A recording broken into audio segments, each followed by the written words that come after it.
so much for your patience. It's really great to see so many of you here. For those of you who've not been to this bookshop before, I'll just let you know that you're in Houseman's Bookshop, which is Radical Booksellers who's been selling books since 1945. And we continue to host a wide range of events throughout the year. So I really would encourage you to sign up to our mailing list, which you can do at the back. And if you aren't on our mailing list and want to know what's coming up in the next month, there's some leaflets you can pick up at the till as well. Whilst I'm pointing at things in the shop, I'll let you know that the loos are inconveniently placed behind our speaker, back through there. And your fire exit is quite obvious. It's the door, just the one you came through. So shortly I'm going to introduce Johann. Thank you very much for being here with us. He's going to speak for about 30 minutes, and then there'll be lots of time for questions and comments from the audience. I would encourage you to be thinking on your questions whilst Johann is speaking, so we can pack as much in as possible. There's loads of you here, so I'm envisioning a great conversation. So, the mental health crisis, as we all know, in this country and the world over, is a scandal. And this book by Johann Hari is a personal and bold account of what he thinks the causes of our most common mental health worries are, as well as an exploration of some proposed and proffered solutions. And Johann Hari is an author and journalist who most recently in 2015 published Chasing the Scream, a popular title which took a critical look at the war on drugs. Today we're here to hear about and discuss Lost Connections, his book on the mental health epidemic. So without further ado, I'm going to hand over to you. Great. Cheers. Thanks very much. Thank you. Thanks. Can you guys hear me all right at the back? Are you all okay? I only get nervous when I do a book signing for one reason, which is a slightly weird reason, which is the first time I ever did a book signing, it was second or third time, it was in Baltimore. And afterwards a woman came up to me and, in the line, and she was like, "Will you write a message for someone I know?" And I said, "Yeah, of course I will." And she said, "Will you write, 'Dear Peter, it's over, I never loved you anyway'?" And I was like, "No, you're going to have to tell Peter you don't love him and it's over." And she got really angry. So please, I will write anything in your books except insane messages to your exes, or soon to be exes. I'm really chuffed to be in Houseman's. This isn't just one of my favourite bookshops in London, it's one of my favourite places in London. And because I'm here, partly, I hope if you guys will let me, I want to talk about the book in a slightly different way to the way I've talked about it up to now. Because there's something that's kind of there in the book that I've been thinking about more and more over the past year. It's really the relationship between neoliberalism, or kind of hyper-capitalism, and our mental health crisis, the epidemic of depression, anxiety and addiction that we've got going on. And the more I look at this, the more I become kind of conscious of this. And in a way, I started thinking about it in a slightly, I was thinking about it for a long time, but one of the things that really brought it into my conscious mind was this slightly weird thing that happened to me almost exactly a year ago, a bit over a year ago now. And I got an invitation from one of Donald Trump's closest friends, a man who funded his campaign, right? A man called Peter Thiel. I think a lot of you will have heard of him. He's the founder of PayPal. He's a right-wing gazillionaire. For a long time, he wanted to set up a series of private islands that he was going to construct that would be a kind of libertarian utopia. Instead, he decided to back Donald Trump. I got this invitation from his team, and they said, right, so Peter Thiel owns a venture capital fund.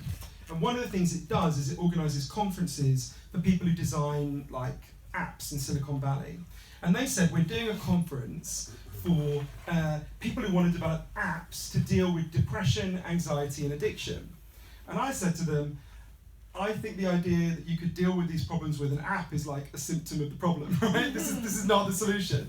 And in that very kind of Californian way, they were like, "That's great, why don't you come and say that to us?" And, it was in San Francisco, and to be honest, I was looking for an excuse to get a paid flight to San Francisco anyway, so I agreed to do it. And I went there, and it was this really weird experience, right? So it's a day-long conference with really distinguished scientists from all over the United States. Some of them are people I really admire, like a guy called Dr. Thomas Insel, former head of the National Institute of Health. And if all you knew about depression, anxiety, and addiction was this day-long conference, I mean, all we did was look at pictures of brains and talk about internal mechanisms within the brain, right? And I thought, if all you knew about these problems, depression, anxiety, and addiction, was this conference, you would think they were just spontaneous brain disorders, right? The only time anyone mentioned any other cause, apart from something inside the brain, was one person in passing mentioned childhood trauma, right? One person. I didn't hear every speech, but I heard most of them. There was one group of scientists, really nice, earnest people, who said, we're going to abolish depression by 2050, right? And I said, how are they going to do it? All they were doing was looking at people's brains and their genes, right? And I was listening to them, and I've been doing this research for quite a long time on addiction for my previous book and for depression and anxiety on this one. And, you know, I've been kind of learning about this in a very personal way, because when I was a teenager, when I became really acutely depressed, I thought, like a lot of depressed people, my problem was all in my head, meaning, you know, I needed to man up. I don't think that phrase existed then, but the sentiment did. I was just being weak, I was being feeble, you know, I needed to pull myself together, insert all your stigmatizing cliches there. And then I went to my doctor, and my doctor told me the story that in a kind of slightly cruder version of what was said at this conference. He told me my story was all in my head in a very different way. He said, we know why people become depressed, scientists have proved it. There's a chemical called serotonin in people's brains that makes them feel good. Some people are just naturally lacking it. You're clearly one of them. All we need to do is give you these drugs and you'll feel better. And I did take the drugs, and I did feel a really significant boost for a time, but then this feeling of pain started to come back through, so I went back to my doctor, gave me a higher dose. Again, I felt better. Again, pain came back, and I was in this cycle where I was given a higher and higher dose until for 13 years I was taking the maximum possible dose you can take, at the end of which I was still depressed, and I had all sorts of horrible side effects, and I wanted to understand what was going on. So I've been on this, by the time I went to this conference organised by Peter Thiel, I'd been on this journey for quite a long time, and I'd learned from interviewing the leading experts in the world about what causes depression and anxiety and what solves them, that the causes are largely not in our heads. There are real biological causes of depression and anxiety, real biological contributors, but they're only part of the picture. Actually, I learned this, I could find evidence, scientific evidence, for 9 causes of depression and anxiety. 2 of them are indeed biological, 7 of them are factors in the way we live. And they are the reason why it's increasing, because the biological factors, obviously, human beings have not biologically altered in the last 30 years, but depression and anxiety have massively, in fact, I'm 39 years old, depression and anxiety have increased in the Western world every single year I've been alive. And I was trying to think, well, how do I say this to these scientists, right? And I was on last, and I thought, I don't want anything from them, right? I may as well just say what I think. And I was trying to think of a way to describe it, and I said, all the science they said, I'm sure, is correct and true. These are really good people, but I was trying to say, you could describe the plot of Romeo and Juliet using Newtonian physics, right? It would be totally true. You could draw a diagram, the atoms in Romeo's body move this way, and the atoms in Juliet's body move this way, and it would all be right, it would all be good science. You wouldn't understand a damn reason why anyone in the play does anything, right? You'd be applying the wrong level of analysis, right? A purely biological or physical understanding of it would miss the point. And I was trying how to convey this to them, and by coincidence, this conference was happening where it was in San Francisco. The physical building was not very far from the Tenderloin district, which some of you might know. It's an area with a lot of homeless people with really bad addiction problems. And I said to them, let's not debate this. Let's all just go to the Tenderloin, walk over there. Let's get a long 10-minute walk. Let's sit with the first person with an addiction problem we see. Let's talk to them about their lives. Then come back and tell me the main problem there is that their amygdala is not properly functioning, right? It's a bizarre way of talking about our pain and our distress. It's not that it's not true. It's not that it's got a level of truth. Of course it has. But it's really simplistic. And I think the fact, and it's not like these scientists at some level didn't know this, right? They're not fools. But why was it not discussed? Why are we told? Why, if any of you have gone to your doctor with depression and anxiety, and if you're typical of people in Britain, about a third of people in this room will have done, the odds are you were told a mostly biological story about why you felt this way. You were told a story about your brain. So why are we told stories that neglect the main reasons why we are becoming depressed and anxious? Stories that, by the way, cut us off from finding the best solutions. I think it's related. It's a kind of ideological blindness. And I think what's playing out is 2 kinds of ideology. So one is, and it's really significant that it was Peter Thiel who organises this conference. I'll explain why a little bit later. But So one is neoliberalism, right?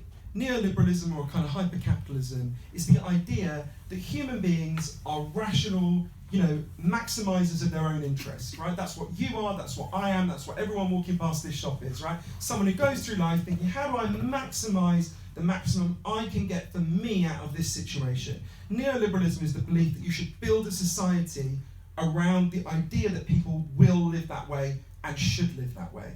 So that's one of the ideologies playing out, right? Which means that if you believe that, like when I was a kid, Margaret Thatcher said, there's no such thing as society, there's only individuals and their families, right? If you believe that, of course you're not going to see these wider social factors, right? If you think all that's playing out is the individual and their family, of course you're going to be blind to these wider factors. This conference, although I'm guessing, I didn't ask them, most of these scientists would not think of themselves as right-wingers. They had internalised that idea. I had internalised that idea, right? As you can probably guess, I never liked Margaret Thatcher. But, I realised all those years I was depressed, it never occurred to me there were these deeper social and psychological factors going on. I absolutely believed this entirely biological story. I was a Thatcherite to my own pain. And I think these two ideologies kind of interact. I'll come back to that in a minute, but I think neoliberalism has also been a key factor in why we're in this crisis. It's not the only one, but there's lots of problems with neoliberalism, you might have noticed. There's an entire bookshop here to explain why. But I think at the core of it is everyone in this room knows that you have natural physical needs, right? Obviously, you need food, you need water, you need clean air, you need shelter.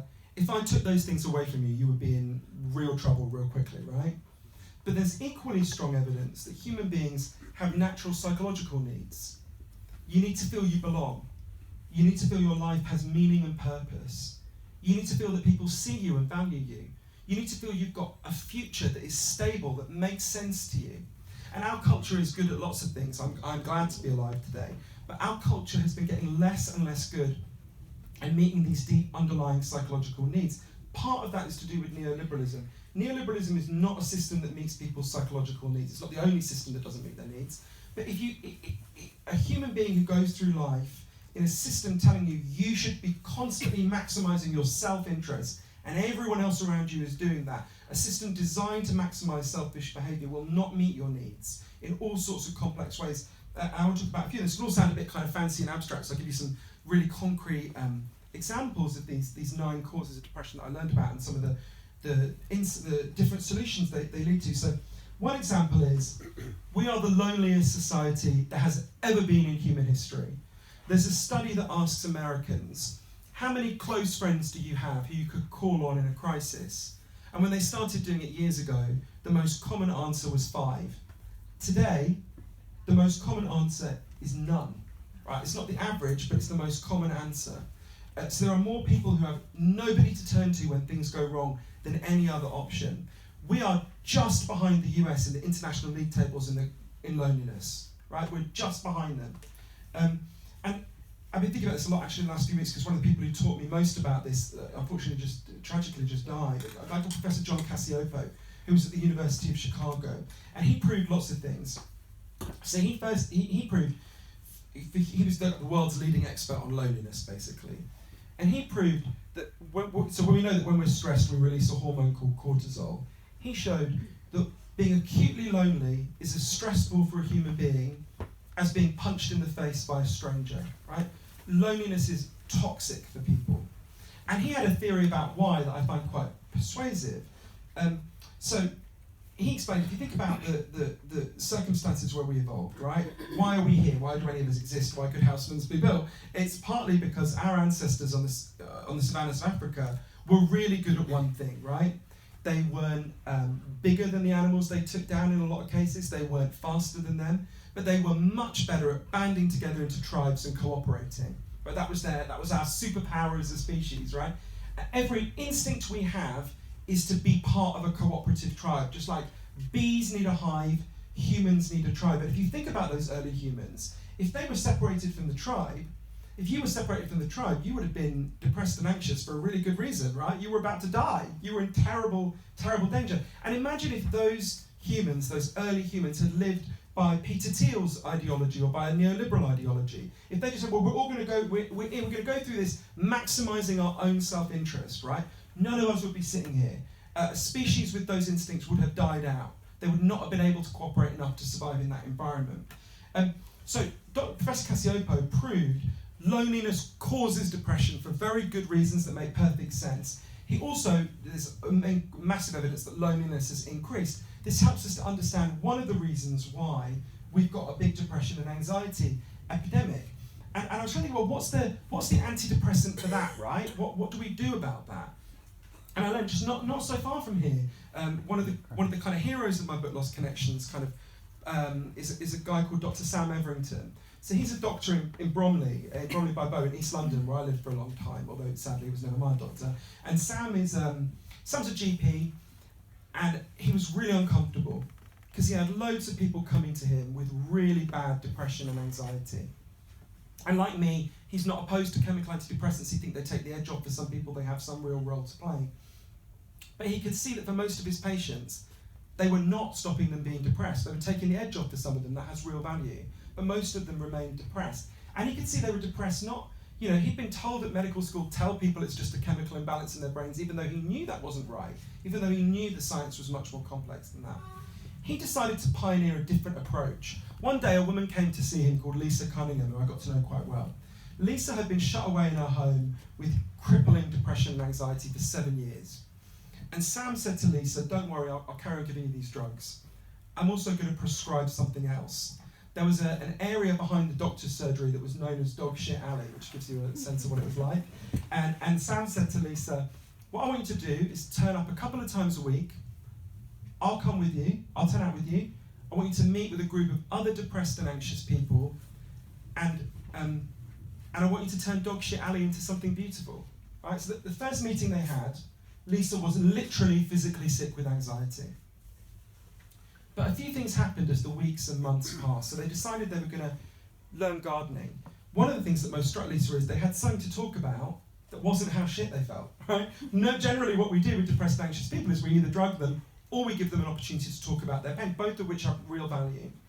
But here they had something very different to talk about. They had a shared project. They decided to learn gardening. They started to get their fingers in the soil. They started to learn the rhythms of the seasons. There's a lot of evidence that being exposed to the natural world is a very powerful antidepressant. I can talk about that later if you want. So as they began to learn this gardening, the way Lisa put it to me, several things happened. One was they began to form a tribe, right? They got to know each other, and they did what human beings do when we form tribes. They started to solve each other's problems.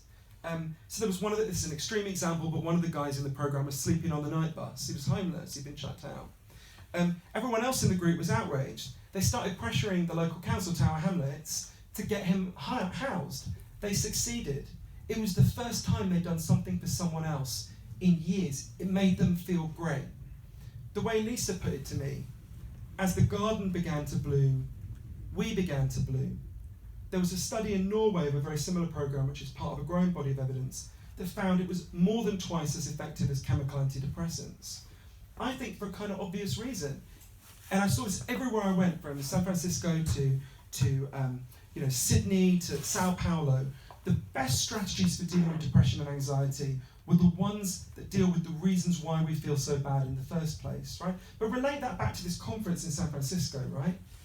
There is a $10 billion industry, of which Peter Thiel is part, telling Lisa that her problems are due to bad brain chemistry, that she's just biologically broken, right? There's a $0 billion industry in getting her to go gardening and reconnect with people, reconnect with the natural world, right? It's not the only thing that's going on here, and it's definitely not conscious on the part of people like Peter Thiel. It's not like a Bond villain planning all this out. But you can see how we ended up with this that's just one of the 9 causes that I write about in the book, how we end up with this very distorted picture of our pain and our distress. I'll give you another example, and this is one that I found quite painful to learn about, actually, because I could feel how much it played out in my own life. So we all know that junk food has taken over our diets and made us physically sick, right? There's equally strong evidence that our kind of junk values have taken over our minds and made us mentally sick. And I don't say this about junk food with any sense of superiority. I from the age of like 20 to 30, I basically lived on KFC. I had a real low point on Christmas Eve 2009 when, it's so sad this has happened on Christmas Eve as well. It was lunchtime and I went to my local KFC on Brick Lane, just at the bottom of Brick Lane, at the Aldgate end. And I said my order, which is so disgusting, I won't even repeat it. And the guy behind the counter said, "Oh, Johann, I'm really glad you're here." And I was like, all right. And he said, wait a minute. And he went back, and he came back with all of the staff and a massive Christmas card in which they had written, "To our best customer," and they'd all written little personal messages to me.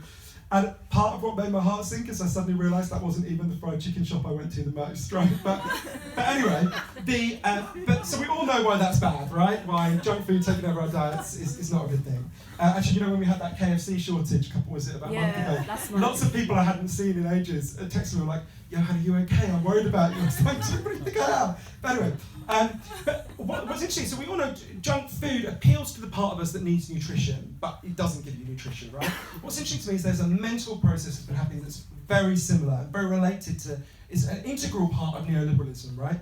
So for thousands of years, philosophers have said, if you think life is about money and status and how you look to other people, you're going to feel like shit, right? That's not an exact quote from Confucius, but that's the gist of what he said, right? But weirdly, nobody had scientifically investigated this until this amazing man I got to know called Professor Tim Kasser, who started to research this a bit over 25 years ago, and has built this incredible body of scientific research. So Professor Kasser knew, basically all of you, everyone here, everyone in the world, is a mixture of two kinds of motivation, right? And we all have some of both. So imagine if you play the piano, right? If you play the piano in the morning because you love it and it gives you joy, that's called an intrinsic reason to play the piano, right? You're not doing it to get anything out of it, you're doing it because that is the thing you love, right? Okay, now imagine you play the piano not because it gives you joy, but, I don't know, because your parents are really pressuring you to be a piano maestro, or in a shitty bar in King's Cross to pay the rent, or to impress a man. I don't know if there's some piano fetishists out there or something. Right, that would be an extrinsic reason to play the piano, right? You're not doing it for the thing itself. You're doing it for something you get out of it, right? You're doing it for something that's at one remove. Now, we're all a mixture of intrinsic and extrinsic motives, but what Professor Kasser has shown is a few really interesting things. Firstly, the more you are driven by extrinsic motives, the more you're driven by doing things not because you think they have value in themselves, but to get something out of it, or because of how you will look to other people, the more likely you are to become depressed and anxious by a really significant amount, right? He also showed we have become much more driven as a culture and as a society by these junk values, by these extrinsic values. And there's a really... I found this really challenging because I realised how much it played out in my own life. And he talked about the reasons why these junk values make us feel so bad. So there are many reasons, but one of them is, so one of the things that makes human beings feel really good is what are called flow states, right? They're moments when you're doing something you love and you just get into, for me it's writing, for you it might be running, it's definitely not for me, whatever it might be. It's when you're in the moment and you're doing something you love and time seems to fall away and you're just in the zone, right? The more you are driven by these junk values, by these extrinsic values, the fewer flow states you will have as a human being. Imagine you're playing the piano because you love it, and then suddenly you think, am I the best piano player in London tonight, right? Or how much am I going to get paid to play this piano? Or, how is this piano playing going to look on Instagram when they put the clip, right? You can see how that jolts you out of the flow state into this anxious external mode of thinking. There are many reasons why junk values have increased depression and anxiety. They decrease the quality of your relationships. There's all sorts of things going on there. And this is very related to neoliberalism. The more we're exposed to advertising, the more these junk values come to dominate our minds. More 18-month-old children recognise the McDonald's M than know their own last name at the moment, right? So we're immersed in this machinery from the moment we're born that tells us to think about life in this external way, that tells you don't feel good, buy something, show it off, display it on social media, like my nephew is currently doing at the moment. Display it on social media. there's this really interesting little experiment that kind of demonstrates this, that it was done in 1978, not by Professor Kasser, but by somebody else, which is, so you get a bunch of 5-year-olds, and you split them into 2 groups, and the first group is shown an advert for a specific toy, right? It's whatever the equivalent of Peppa Pig was in 1978, I don't know what it was. And then another group of kids that are shown no adverts, and then they're released on a sandbox, and they say to the kids, okay kids, you've got a choice now. You can either play with a really nice boy who doesn't have the toy from the advert, doesn't have Peppa Pig, or you can play with a really nasty boy who's got the toy. The kids who haven't seen the advert choose the nice boy who hasn't got the toy, and the kids who've seen the advert choose the nasty boy who's got the toy, right? We have all seen more than 2 adverts today, right? We've all been bombarded to more of those messages today than those kids were. You can see how that dynamic plays out in all our lives. If any of you have ever stayed late at work doing a job you don't like to buy something you don't need, that dynamic playing out with those kids, those junk values, have poisoned your life as well. And that dynamic is poisoning our culture. Professor Kasser said to me, you know, that we live in a system that is designed to distract us from what is meaningful about life, right?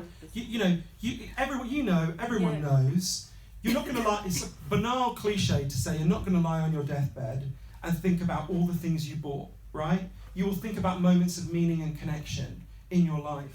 But we live in a machine that is designed to get us to neglect those insights and crave junk, nonsense, and then to be puzzled that junk doesn't make us feel good.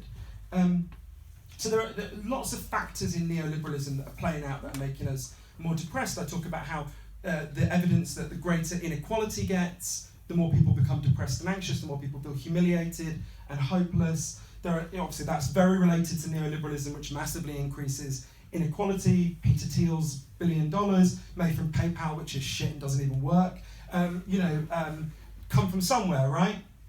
I kept thinking about that conference. So you've got this, Peter Thiel is, and of course I'm not blaming this on him as an individual, he's part of a much bigger system, but he's the beneficiary of this system where, what's the figure, the richest 8 people in the world have more money than the bottom half of humanity. You've got this systems of unprecedented inequality, unprecedented junk values, unprecedented loneliness. Many of them, so anything's going on, but partly produced by neoliberalism. And then you've got another ideology, the biomedical model, that says you feel like shit. It's not the result of any of these things. It's because something's gone wrong inside your brain. And all you need to do is buy even more things, which happen to be drugs, right?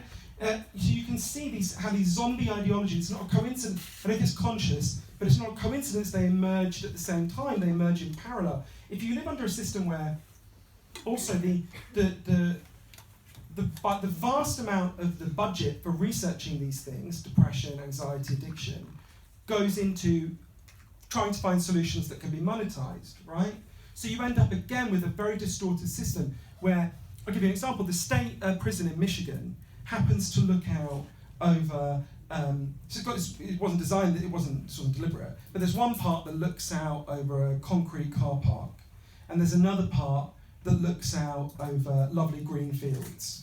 And it's random where you end up. Turns out, the part that looks out over green fields, people in that part, got 30% less depression and anxiety than people who looked out over the concrete, right? It's part of a much bigger body, shows exposure to nature and the natural world. It's a really powerful antidepressant. One of the leading experts said to me, if we discovered a drug that was reducing depression and anxiety by 30%, we would be all over researching that, right? There wouldn't be scattered studies here and there. It would be, but there's no way of making a profit out of it, so it doesn't make it through the supply line to get explained to people. And there were lots of, how do I put it? There were lots of experts who were explaining this stuff to me, and then there were a few moments when it kind of fell into place for me. So one of them was, where I went to interview this South African psychiatrist called Derek Summerfield, who, Derek happened to be in Cambodia in 2001 when chemical antidepressants were first introduced in that country. And the local doctors, the Cambodian doctors, didn't know what they were.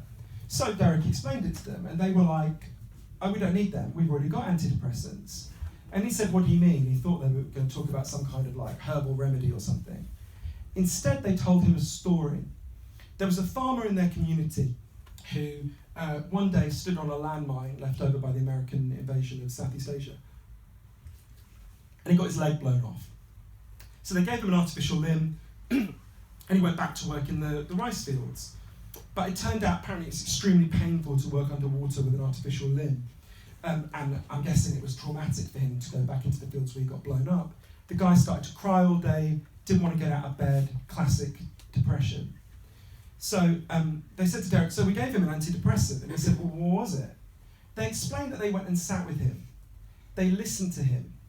They realised that his pain made sense. It wasn't some irrational malfunction. They figured if they bought him a cow, he could become a dairy farmer. He wouldn't be in this situation that was upsetting him so much. So they bought him a cow. Within a couple of weeks, his crying stopped. Within a month, his depression was gone. They said to Derek, so that cow, that was an antidepressant. That's what you mean, right? Now, if you've been raised to think about depression the way we have, that sounds like a joke. I went to my doctor for an antidepressant, he gave me a cow, right? But what those Cambodian doctors knew intuitively is what the leading medical body in the world, the World Health Organization, has been trying to tell us for years. If you're depressed, if you're anxious, you're not crazy. You're not a machine with broken parts. You're a human being with unmet needs. And what you need is support and help from people around you to get those deeper needs met. Again, very against the neoliberal message that, those doctors have been rational self-maximizers. Well, the guy's upset, he needs to pull himself together. That was absolutely not their attitude. So I was really interested in how we could think about what's the cow for our problems, right? What are the alternative antidepressants? The last third of Lost Connections is really what are these alternative solutions? I'll just tell you about one, which I think is, again, runs completely counter to the logic of neoliberalism, which we have to do if we're going to solve this crisis. So in Canada in the 1970s, they did this really interesting experiment. They chose a town, seemed to have genuinely chosen it at random. It's a town called Dauphin in Manitoba. And they said it's about 4 hours out of Winnipeg, if you know Canada. And they said to a load of people in this town, from now on, we're going to give you the equivalent, I think it was £15,000 in today's British money. There's nothing you have to do in return for it, and there's nothing you can do that means we're going to take this away. We just want you to have a good life. You're a citizen of our country, we want you to have a good life. And this was studied, went on for 3 years to see what would happen, right? So I interviewed this woman called Dr. Evelyn Forget, who did loads of research on this. And loads of interesting things happened.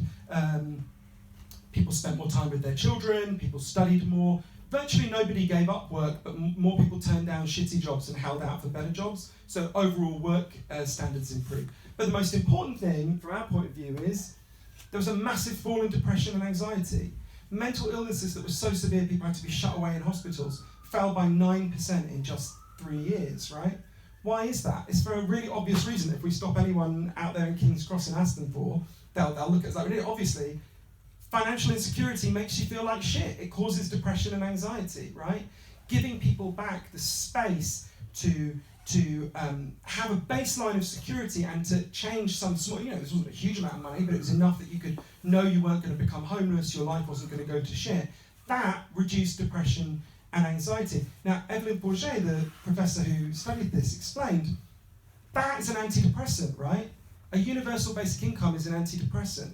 We desperately need antidepressants. Some of those should be drugs. They do give relief to some people, but we need to radically expand that menu of options.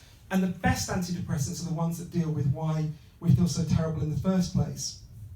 I'm trying to talk about one other thing, really, which is one of the other places where it totally emotionally fell into place for me, what I had been getting wrong for all those years that I was depressed, how I'd been misunderstanding an aspect of my own pain. The same that happened in Berlin. So in the summer of 2011, on a big anonymous council estate in Berlin, a woman called Nuria Cengiz put a sign in her window.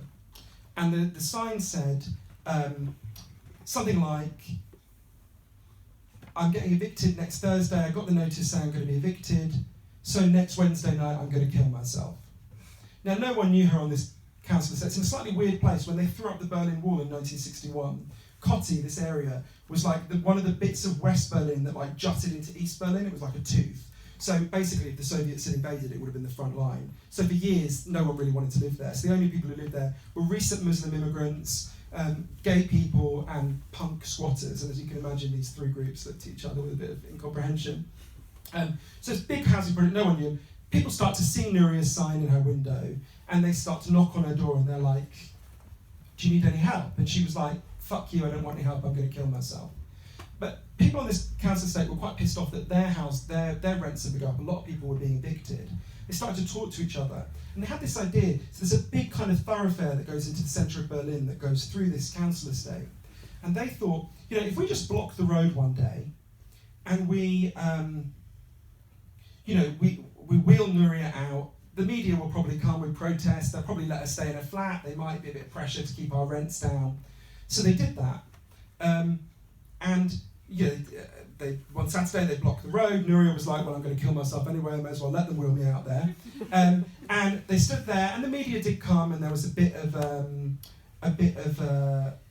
media coverage, and at the end of the day, the police turned up, and they're like, okay, you've had your fun, take it down. And they were like, no, you haven't told Nuria she gets to stay, and actually we want a rent freeze for our whole estate. So, but they knew the minute they left, the police were just going to take it all down.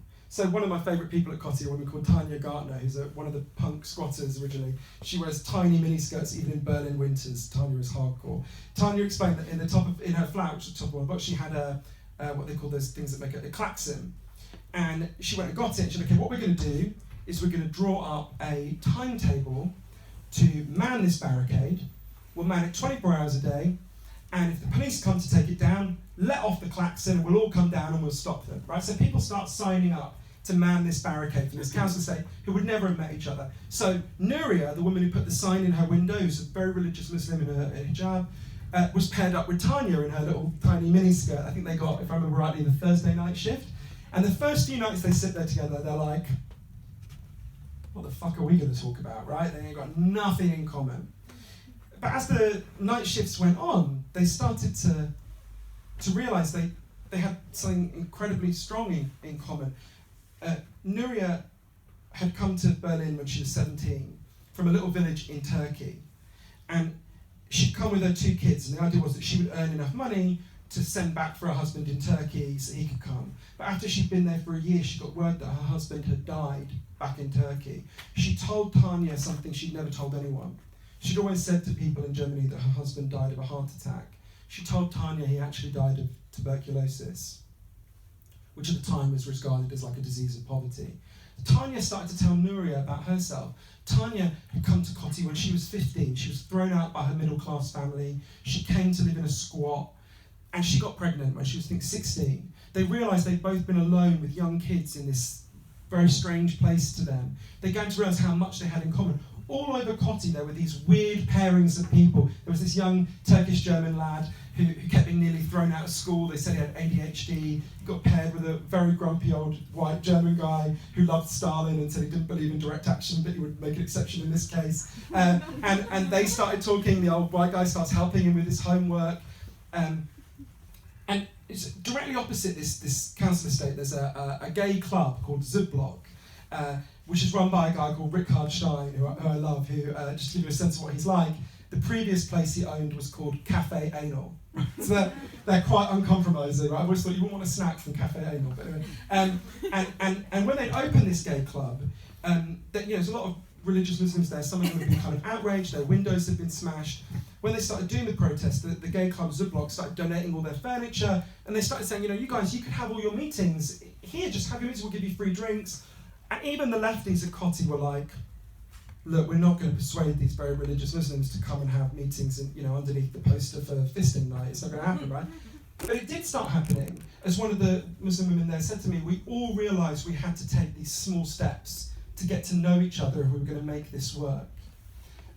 After the protest had been going on for about 6 months, one day a guy turned up in Cotti, a guy called Tunkai. Tunkai's in his early 50s, and when you meet him, it's clear he's got some kind of cognitive difficulties. And he'd been living homeless. He wanted to see if he could help in any way. So he started helping out. By this point, they turned the thing blocking the street into a permanent structure, because loads of them are construction workers. And because everyone loved Tunkai, he's got great energy, he's just a really warm, kind person, he united the gays, the Muslims, and the punks in love of him. he said, they started saying, why don't you just start sleeping here? We don't want you to be homeless. So we started sleeping there. After he'd been there for about a year, one day the police came. And Tunkai doesn't like, they would come every now and then to inspect. And Tunkai doesn't like it when people argue. He thought the police were arguing. So he went to hug one of them. And the police thought he was attacking them, so they arrested him. That was when it was discovered. Tunkai had been shut away in a psychiatric hospital for 20 years, often in a padded cell. He'd escaped, he'd been living homeless for a few months, and then he found his way to this protest camp. So they took him back to this psychiatric hospital at the other side of Berlin, at which point the whole camp turned into a free Tunkai movement, right? They descended on this psychiatric hospital in Berlin, and these psychiatrists are like, what is this? There's suddenly all these women in hijabs, these very camp gay men, and these punks saying, give Tunkai back, right? And they'd never had a protest like this to get one of their patients back. I remember Uli, one of the protesters, saying to them, but he doesn't belong with you. You don't love him. We love him. He belongs with us. And it made me think, how many of us, if someone carted us away to a psychiatric hospital, would have, hundreds of people saying, no, we love this person. He belongs with us. Bring him back. Right? It took them a long time, they got Tunkai back, but they gained, the headline gain, I suppose, is they got a rent freeze for their entire housing project, and then they launched a referendum initiative to get hold rents down across the city that got the largest number of written signatures in the history of the city of Berlin. But when I went to go and see Nuria, the woman who launched this protest, with this sign in her window saying she was going to kill herself, last time I saw Nuria, she said to me, I'm really glad I got to stay in my neighbourhood, right? That's great. But I gained so much more than that. I was surrounded by all these amazing people all along, and I never knew. There was another woman who took part in the protest, a woman called Neriman, who said to me, when I grew up in Turkey, I grew up in a village, and I called my whole village home. And then I came to the Western world, and I learned that what we're meant to call home is just our four walls. So if you're lucky, your family, right? And she said, and then this whole protest began, and she said, I started to think of this whole place as my home, and all these people as my home. And she said, I realised that in the Western world, we're in some sense homeless. We need to feel we belong. And this culture we've built our sense of home is not big enough to make us feel we belong, right? There's a Bosnian writer, Alexander Heyman, who said, home is where people notice when you're not there, right? How many of us have a big sense of home? Far too few of us. And one of the things that was so clear to me in Koti, think about how severe the problems there were, right? Nuria was going to kill herself. Tunkai was shut away in a padded cell. That young lad, Mehmet, they kept saying he needed to be drugged for ADHD. Turns out they didn't need to be drugged. They needed to be together. They needed a way of living that was compatible with our human nature, which is to be in a tribe, to value meaningful things, to value each other as human beings. They had to set aside the kind of sick logic of neoliberalism and care about each other and care for each other and look after each other. When they were isolated individuals, maximising their self-interest, when they were living according to the neoliberal script, they felt like shit. A lot of them were literally suicidal. When they began living in ways that are compatible with our human nature, there's still problems for sure at Koti, but they felt radically better. It was healing for them. I could see it happening. Every time I went back, how they were healing. And that brings back to a last thought about San Francisco and this conference organised by Peter Thiel, right? So I was at this, it was 2 days before Donald Trump was inaugurated. So at this conference, and or maybe even one day, I can't remember, at this conference, and they're saying, looking at brain scans, saying this is why people are depressed, because this part of the brain is not speaking to this part of the brain. And that's all that's going on. And these people saying we're going to end depression by 2015 just by looking at people's brains and their genes.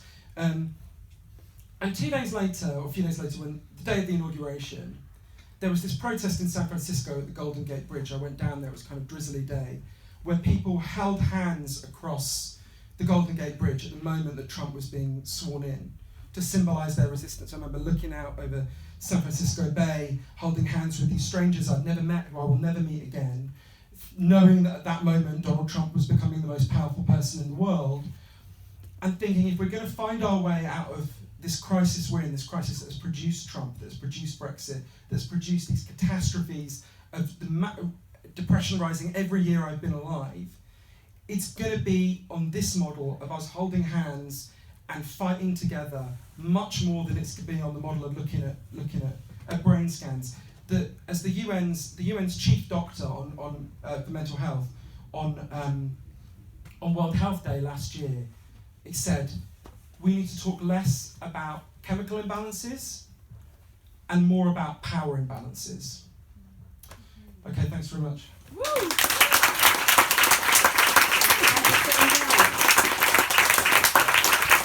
Thank you.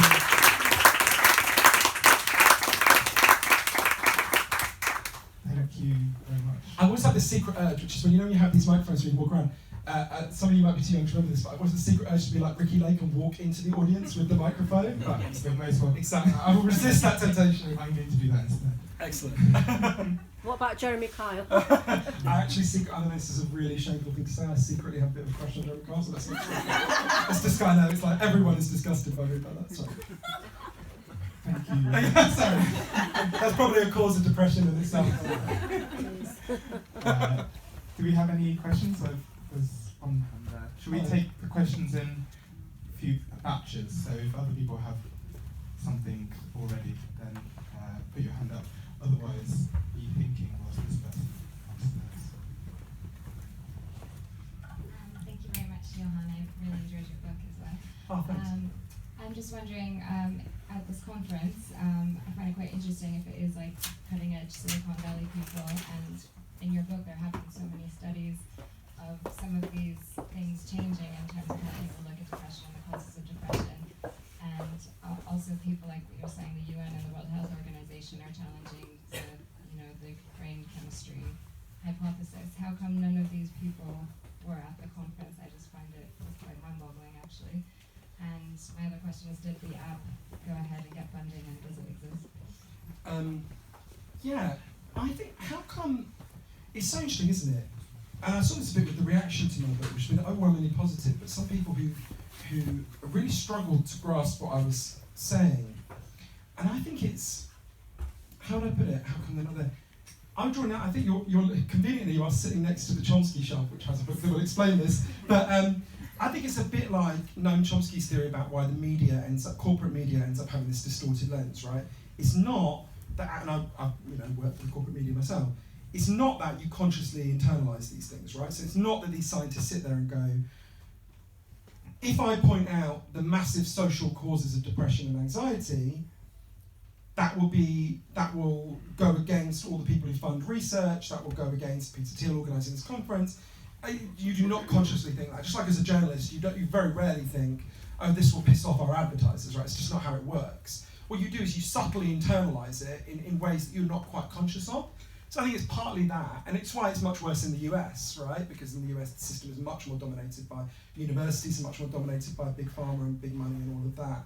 I mean, it's bad in Europe, but it's almost total domination in the US. And it's not a coincidence that in the US therefore they find it hard. There's much more heavily biological explanations. There are loads of apps that claim to be helping with depression and anxiety. This makes me think about this thing I really wanted to understand. So I was interested in, it's funny how it says as my nephew is on social media, but he's lovely. I was really interested in the relationship between social media and depression and what's going on there, the internet and depression. So one of the places I wanted to understand this, I went to the first ever internet rehab centre for people addicted to the internet. It's in Washington State. And I got to admit, first thing I arrived, it's a clearing in the woods. First thing that happened when I arrived there is I glanced at my phone and was really pissed off. I could look at my email and I was like, oh wait, you're in the right place, right? And it was so fascinating because this internet rehab centre, the woman who runs it is this woman called Dr. Hilary Cash. And they get all kinds of people addicted to the internet, but they disproportionately get young men who are obsessed with often multiplayer role-play games like World of Warcraft. And she said to me, what do these young men get out of these games? It's the things they used to get from the culture that they no longer get. They get a sense of tribe, they get a sense of connection and identity, they get a sense of status and a way they can rise in status. The average British child now spends less time outdoors than the average maximum security prisoner, because by law, maximum security prisoner has to have 70 minutes, and most of our kids don't get that. So think about that. Our kids are more imprisoned than people who committed rape and murder, right? It's extraordinary. So they're getting these things that they need.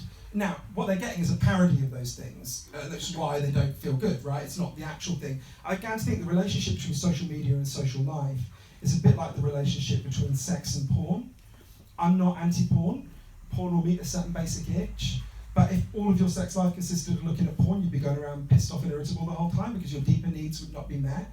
And in a similar way, social media is fine, but it's not meeting that. We didn't evolve to speak to each other through screens. We evolved to do what we're doing now. Anyway, that's a long answer to a question. Sorry. So you're a pro or completely anti-an-app? So John Cassiopo, the expert on loneliness who sadly died a couple of weeks ago, he put it really well to me. He said, if social media is a way station to meeting people offline or staying in touch with people you will see offline, then that's a good thing. If it's the final destination on the line, then something's gone wrong, right? It's not the only thing that's related to social media. I'm not totally opposed to the idea of these apps, but I think if that became our primary response, that we're missing the point, right? It's partly why, should I say this? Yeah, why not?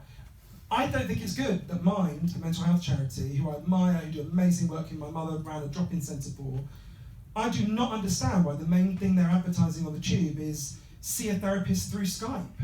That I don't understand that. That's not good, right? It's not a bad thing to see a therapist through Skype. It's better than nothing, in the same way that giving someone in prison some porn is going to be better than nothing, I suppose. But that is not a good.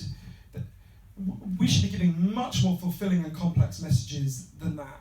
You know, it's not to criticise the overall work of Mind, which is amazing, and they're amazing people. But did you see what I mean? There's a hand here. Hello. Hi. I love your heartfelt and passionate and idealistic attack on social alienation, on consumerism, materialism, neoliberalism. I agree 100%, but I'm not quite convinced about its relationship to depression. And I can only really talk about this because of the fact that I have had about a dozen attacks of depression in my life every few years. And it's not, at least for me personally, about circumstances. My circumstances are not ideal, I'm not wealthy by any means, so it's not about materialism, but I feel fine 95% of my life, but when I'm depressed I feel absolutely desperate, even though my circumstances are identical. And for what it's worth, the reason I become depressed is because of an inability to sleep. After several nights sleeplessness, I fall into depression. Now, I don't want to generalize about the function of sleep, because I know that everybody experiences depression differently. But I think it's critically important to consider the role of sleep and, of course, its effect on brain chemistry. I'm afraid I'm a brain chemistry person in terms of depression. So I think what you're saying is really important, and there's a few things in relation to that. So virtually all scientists agree there's three kinds of cause of depression and anxiety. There's biological causes, there's psychological causes, and there's social causes. And they're all real, and they play out to some degree even about something as extremely biological as dementia, which is obviously a physical degeneration of the brain. We know that even with something which is so heavily biologically driven, we know that people with strong social connections will develop dementia more slowly.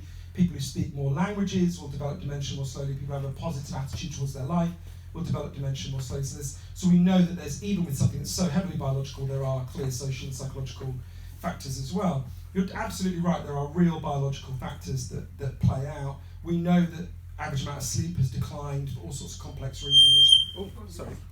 Maybe because of noises like that. And so you're absolutely right.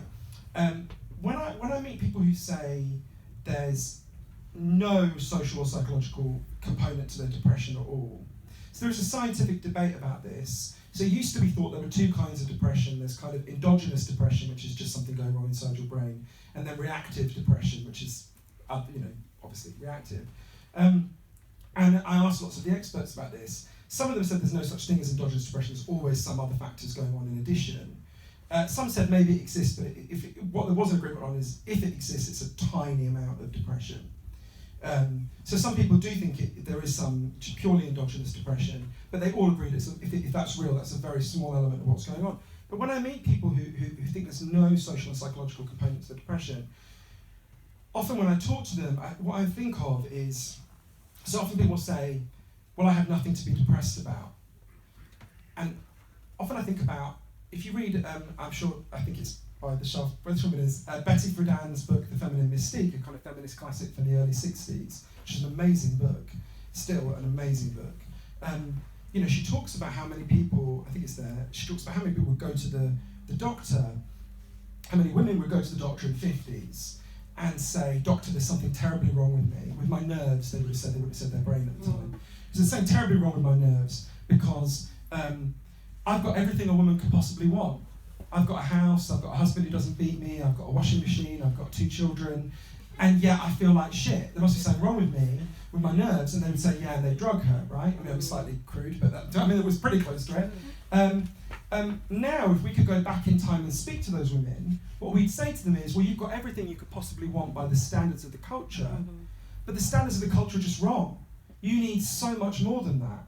And often, I don't know if this applies to you, so I'm not saying specifically about you, but I mean, recently I was having a long conversation with a friend of mine's partner who's incredibly depressed, and say, but I've got everything a person could want. Look, I've got all this money. I've got I've got a hot wife. And I was like, right, everything. It was not connecting to the things that actually do reduce depression and anxiety. He had this very external way of living. I obviously don't know if that's the case with you, but there's many complicated things going on there. But I do think there are some individuals in which the biological component is much more prominent. We know this with bipolar depression, for example, where seems to be a broad agreement among scientists that, obviously, again, there are still psychological and social factors, but there's a bigger biological factor. It's more like taking amphetamine and then having a come down than it is like than kind of more common depression. So I think you're totally right. There are big biological factors. There are individuals in whom the biological factors are much bigger. I would be sceptical about the idea there would be no psychological or social component, but I could be wrong on that. And yeah, great. Oh, I think, did you want another word? Yeah, so I defer to him on the microphone. Yeah, we'll get to that's all right. We'll get to you, Cedric. Hi. So I try to give shorter answers, I'm sorry. Hi. Hello. So I don't have any question actually, but I would like to say that whatever you told was really interesting listening to, especially because, well, I could relate to so many things personally because I have been suffering from depression and a specific form of anxiety called OCD for the last 10 years, I would say. And it has been a journey.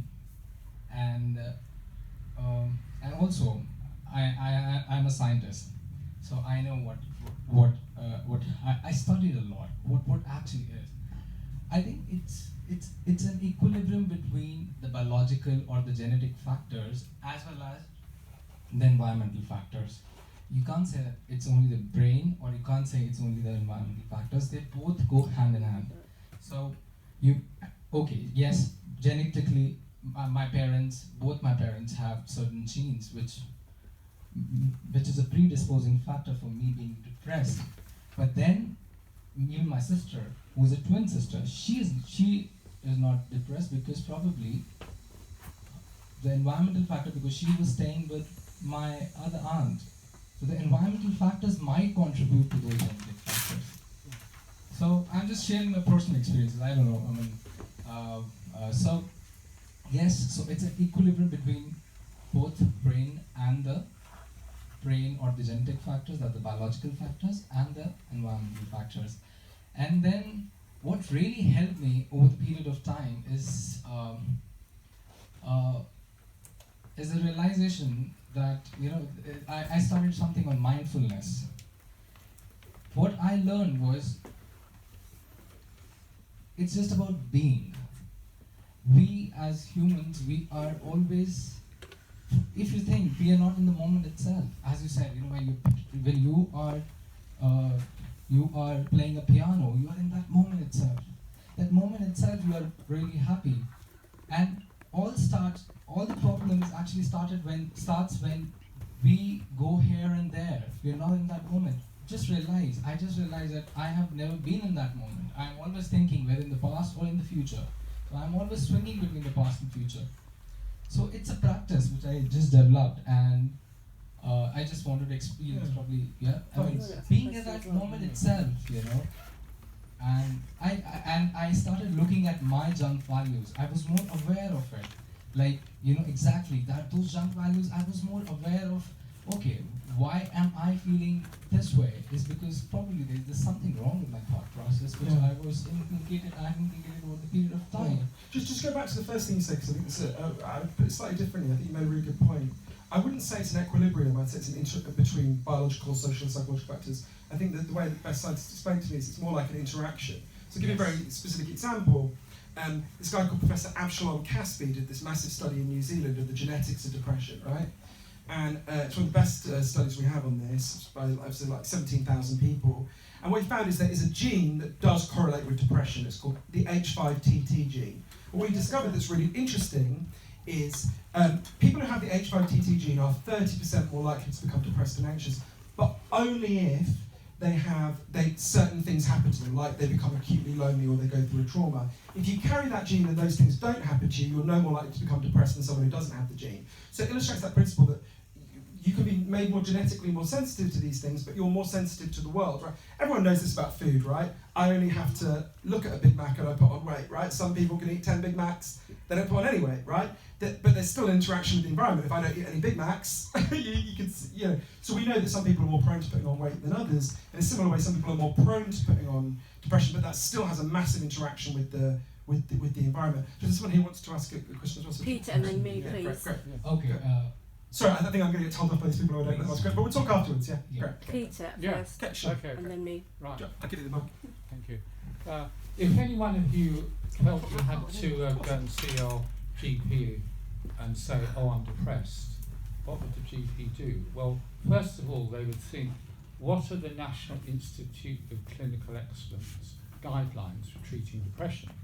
Because they, unfortunately, today, not in a position where they can take you down to Hari. Hold it a bit closer. What? If you hold the Hold mic a it- bit Yeah, closer. sorry. Yeah. No, so the National Institute of Clinical Excellence produce guidelines on how to treat depression.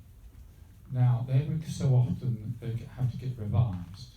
How would you revise them?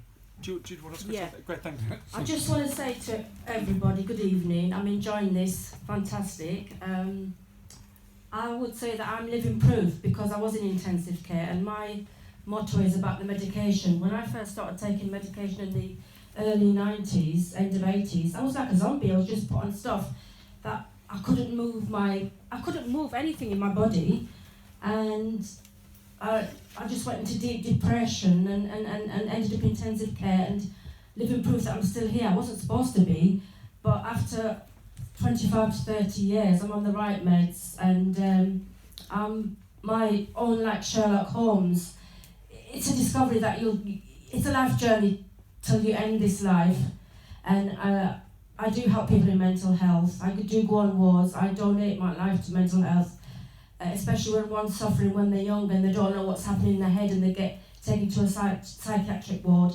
And I think half the population in this country is on medication when they don't need to be on it, or they're on the wrong kind of meds. That's it, thanks. That's really moving. Thank you.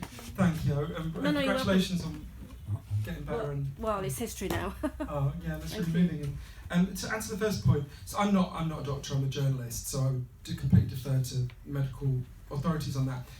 What I would say though is, I don't think most of this can be solved through GPs and doctors. That's not a criticism of doctors. In the same way, okay, so car accidents, right?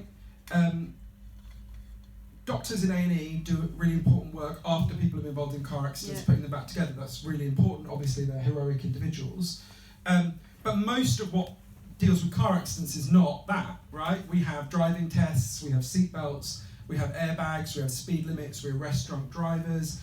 We have a massive social response to the problem of car accidents. If we got rid of all of that, we'd have a total nightmare, obviously. I mean, it's bad enough, but we'd have a complete nightmare when it comes to car accidents. Partly what I'm arguing in Lost Connections is we need a much bigger social response. Because there are such big social causes of depression and anxiety, we need a social response. I'll give you just one example, which is there's a lot of evidence from Professor Michael Marmot that if you are controlled at work, you're much more likely to become depressed and anxious, right? And one of the things I write about is if we changed corporations into democratic cooperatives, so we gave people back control over their work. If you went to work tomorrow in a workplace where you elected your boss, where he was accountable to you, where you set your priorities with your colleagues, that's a very different way of living. Now, your doctor can't prescribe for you to be at your workplace to be turned into a democratic cooperative like Houseman's is, right? That he can't do that. But as a society, we can do that. Corporations are a really recent invention. And I think in terms of yours, I would just say congratulations on that. Was there a I specific didn't know, point you wanted to I wasn't tell going to say it, but I just had to share really it. moving, yeah. I had to share it. us? Oh, thank You're you. welcome. Oh, You're cheers. welcome. Thanks. Thank you. Hello, I can hear the. Hi. What's your hair? It's warm in here, isn't it? Well, I think what you said was absolutely vital, and it should be said again and again, and I agree with every word. But what I'd like to add is something to do with the quality of parenting. Because people who, on the whole, who are very well parented, who have loving parents and have their emotional needs met, tend not to become clinically depressed when they're older. There's probably some exceptions, but I think on the whole. And the work I'm doing, trying to prepare young people in school for the emotional aspects of parenting, what you said has made me think that we need to talk a lot about the need for parents, usually mothers at home, to have lots of friends and confidants. And because if they're depressed, the children are very badly affected by that. And yeah. Totally. And so you've raised the other cause of depression and anxiety that I learned about that I found hardest. Do you mind if I tell a story that will take about 3 minutes that I think answers this? So, because it's one of the things where it was discovered in a slightly weird way, but if you don't tell the story of how it was discovered, I don't think you get it. So, in the mid-1980s in San Diego, in California, there was a doctor called Vincent Felitti who was doing quite a difficult job. So they had in California at that time, like they do now, like in all over the US, they had a massive and growing problem with obesity. And everything they were trying to do just was not working, right? So they were trying giving people diet plans, all that, none of it was making a difference. So they said to Vincent, who I got to know, obviously years later, they gave him quite a big budget and they said, just figure out what the hell we can do about this because we don't know what to do, right? So he started working with 400 people who were extremely obese. They weighed more than 400 pounds. And he was like their last chance, they tried everything. And he was talking to them. And one day he had a quite stupid seeming idea. It was actually inspired by us. He'd seen on the news the IRA hunger strikers. And he noticed it took them quite a long time to die, right? So Margaret Thatcher inspired this. So he suddenly had this thought, which was, if really obese people just stopped eating, and we just gave them nutritional support, and obviously we medically supervised them, would they in fact, would they just burn through the fat stores in their body and get down to a healthy weight? So they decided to try this, right? Obviously super intense supervision, and it turns out, kind of crazily, in one sense, it works. They lost loads of weight. There's a woman, I'm going to call her Susan to protect her medical confidentiality, went down from being 400 pounds to 138 pounds. I was celebrating, Vincent's being told he's a hero, and then one day something happened no one expected, happened with most people on the programme. One day Susan just cracked and went to KFC, actually I think it was KFC, I'm projecting my own memories on that, but whatever it was, she cracked and went and started just stuffing her face and quite quickly was back at a really unhealthy weight. Not quite where she was, but, and Vincent called her in and he said, Susan, what happened? She looked down, she's really ashamed, she's like, I don't know. And he said, well, tell me about the day you cracked. What happened? She said, well, it turned out that day something had happened to her that had never happened to her when she was extremely obese. A man hit on her, and it really freaked her out. And that was, and at a later session, Vincent said to her, you know, Susan, when did you start to put on your weight? And it was when she was 10. He said, well, what happened when you were 10 that didn't happen when you were 8, didn't happen when you were 14? Why then? And Susan looked down and she said, well, that's when my grandfather started to rape me. And Vincent started interviewing everyone in the programme, and he found that 55% of them had put on their weight in the aftermath of being sexually abused or assaulted, which is obviously way 55% of the population have not been assaulted. It's much higher. So he was really thrown by this. He was like, what's going on here? Susan explained it to him quite well. She said, he was realising this thing that seems irrational, obesity, and in one sense is irrational, it's obviously very bad for you, in fact played a role, right? Was performing a positive role. Susan said, overweight is overlooked, and that's what I need to be. It was protecting them from sexual attention. But this was quite a small group, so Vincent did this bigger study, he got funding from the Centre for Disease Control to this bigger study, which led to a breakthrough about depression, which is why I'm talking about it now. So every single person who came to Kaiser Permanente, this big medical provider in California, for a year in San Diego, for a year, was given a questionnaire. And the first part of the questionnaire said, did any of these 10 bad things happen to you when you were a kid? You know, sexual abuse, physical abuse, neglect. And then it asked, 10 of them, and then it asked, have you had any of these problems as an adult? Obesity, addiction, and at the last minute they added depression and suicide attempts.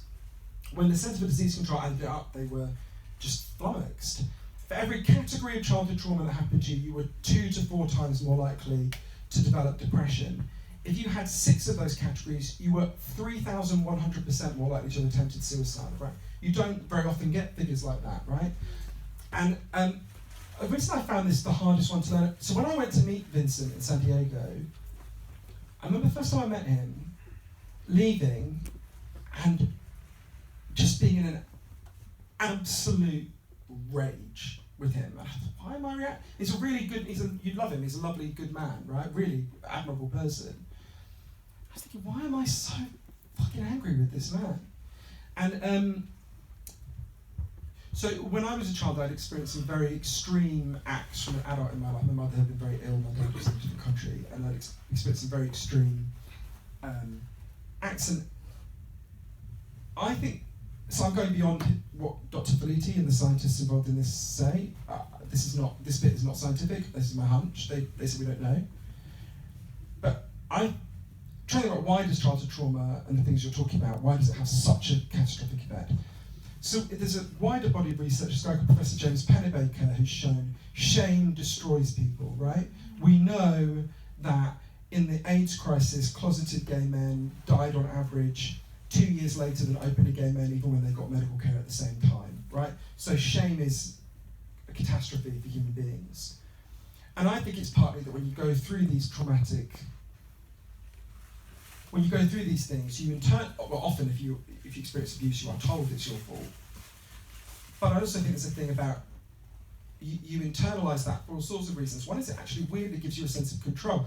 If you're being treated really badly when you're a child, often there's nothing you can't get away from it. If you just say, well, if you begin to believe that it's your fault, actually weirdly that gives you a sense of agency. It's then you're not the pinball being whacked around the machine, you're like the thing controlling the pinball. You think, well I can change my behaviour, then maybe that will stop this happening, right? Of course it's not true, but you internalise that. And one of the reasons I'm glad I stayed with that insight is because of what Dr. Felitti discovered next, which I think is really important, really relevant to the work, really important work you're doing, which is, so if people had indicated on this form that they'd experienced childhood trauma, their doctor was told, next time they come in, so don't call them in, but next time they come in,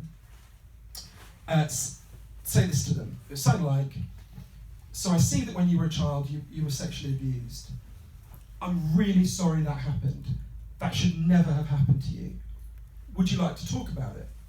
And a significant minority of people said, no, I don't want to talk about it, but most people did want to talk about it, and they talked about it on average for 5 minutes. And then at the end it was randomised. Some of them were told, we can refer you to a therapist to talk about this more, and it was followed up.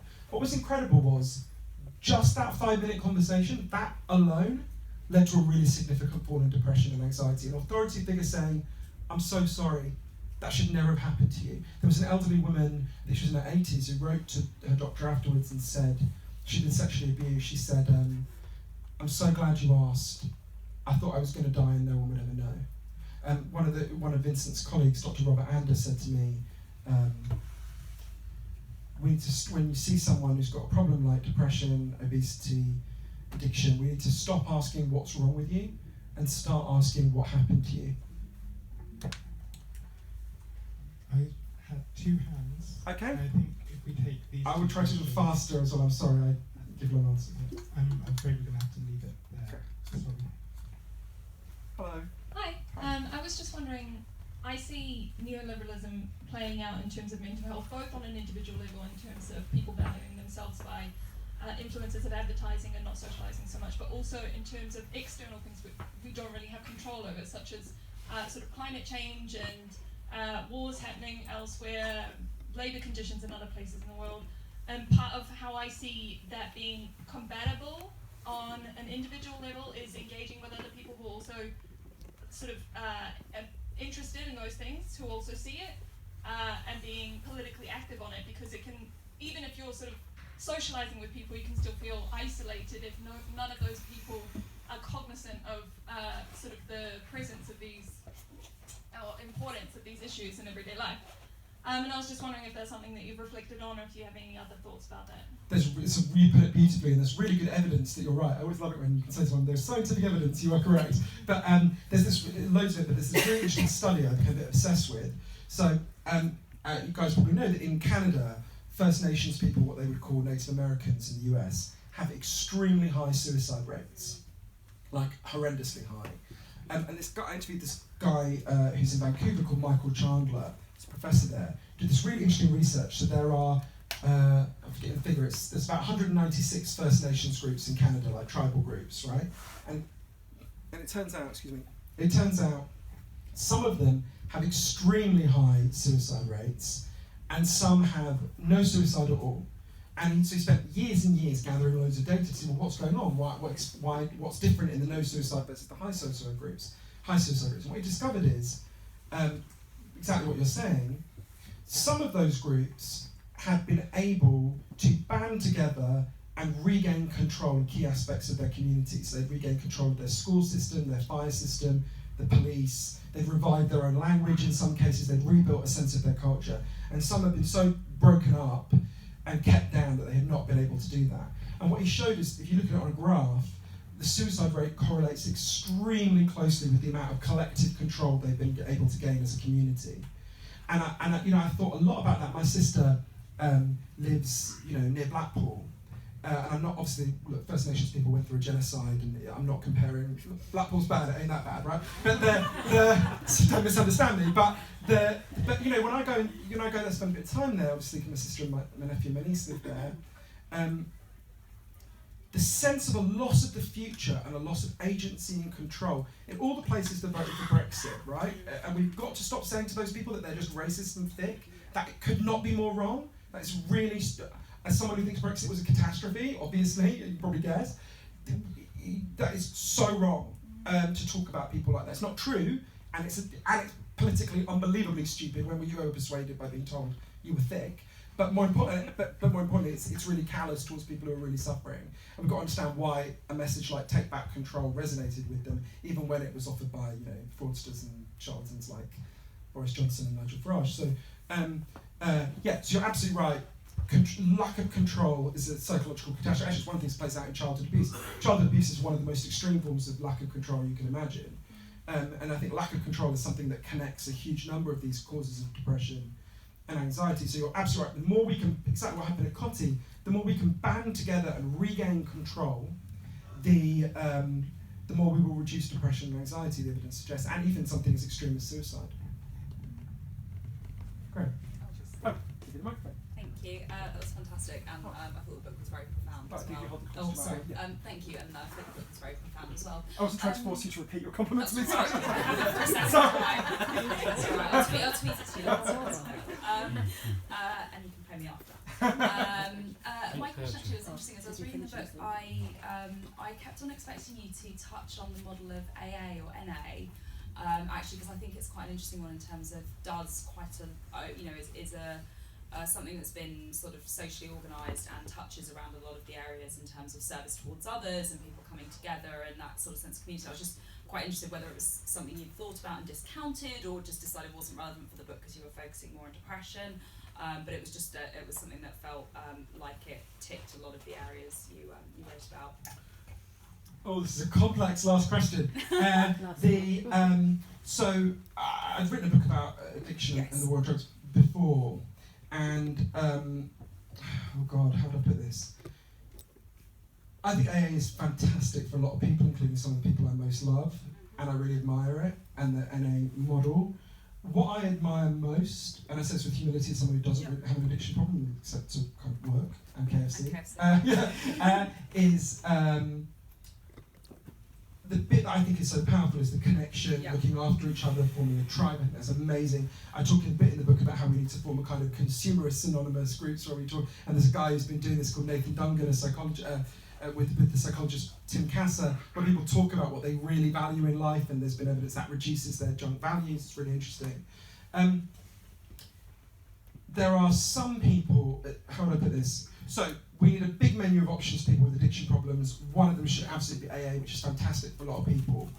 There are some aspects of what I would call the kind of theology of AA that I don't think are right for everyone. They're absolutely right for some people.